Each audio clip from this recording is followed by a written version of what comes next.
મારી 3 છોકરીઓ છે. એક છોકરી સિરોલામાં જાય છે, એનું ભણતર ચાલુ છે. અને આ 3 વર્ષથી મારી છોકરીઓ સંસ્કૃતિ વિદ્યાલયમાં જતી હતી, પણ હવે પૈસા ભરવા માટે નહીં ગઈ. એમને અમે પરિસ્થિતિ સમજાઈ કે મારા ઘરવાળા બી બીમાર છે, મારી મમ્મી બી બીમાર છે. મારી પરિસ્થિતિ 10 ઘરના કામ કરીને ખાઉં છું, પણ એમાં ના કે પૂરા પૈસા તો ભરવા જ પડશે, કે 17 ભરવા પડશે. પહેલાં તો મારા પૈસા ભર્યા મારા ભાઈએ 45,000 રૂપિયા તો ભરીને આમાં ફરિયાના સભ્ય થાય છે ને તે ભાઈ મેં તમે પત્રકારવાળા ભાઈ જોડે મેં મળી કે મારા વાના એવી મજબૂરી છે, મારી પૈસા ભરેવા છે ને.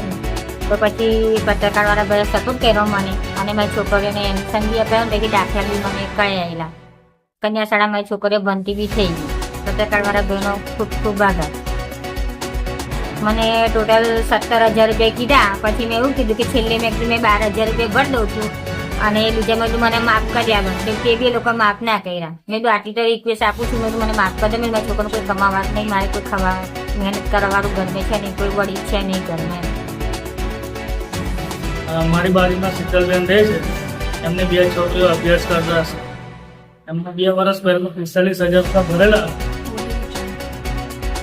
પછી 3 વર્ષ તો મળી ગયા એમને ખરાબ હતું. એમના હસબન્ડ બીમાર હતા અને એમની મમ્મી બીમાર હતા.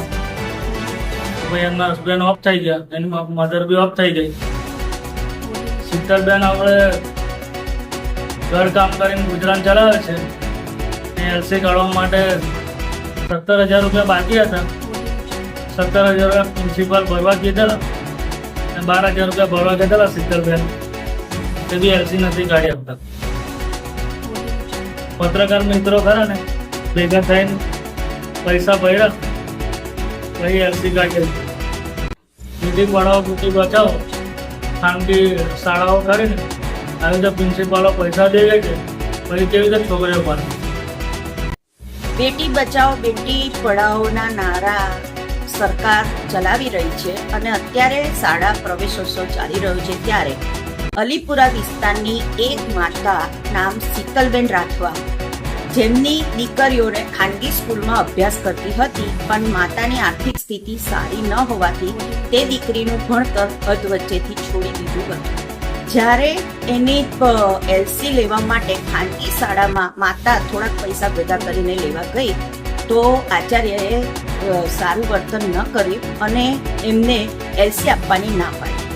ત્યારે પત્રકાર ભાઈઓને ખબર પડી, અને જો આચાર્યને રજૂઆત કરતા આચાર્યએ તેમને પણ એલસી આપવાની ના પાડી, અને તમે પૈસા ભરી દો એવો જવાબ આપ્યો. ત્યારે પત્રકાર મિત્રોએ ભેગા થઈ આ દીકરીનું ડોનેશન કરી અને 2 વિદ્યાર્થીઓને એલસી ખાનગી શાળામાં પૈસા ભરી અને એમની એલસી લાવી અને એમને સરકારી સ્કૂલમાં એડમિશન અપાવી અને એમનું ભણતર ચાલુ કરાવ્યું. તે બદલ હું દરેક પત્રકાર મિત્રોને ખૂબ ધન્યવાદ આપું છું કે એમને આ દીકરીનું ભવિષ્ય બનાવ્યું. એટલે હું આ મુદ્દે સરકારશ્રીને એવું કહેવા માંગુ છું કે ગરીબ મા બાપની દીકરીઓને ખાનગી સ્કૂલમાં અભ્યાસ માટે કોઈ કારણસર ફી ના ભરાવી હોય તો પણ સરકાર એવો કાયદો લાવે કે એમને એલસી અટકાવી ના રાખે. તો આ મુદ્દે હું સરકારનું ધ્યાન દોરવા માંગુ છું કે આવો કોઈ કાયદો લાવી અને એમની એલસી પરત અપાવે.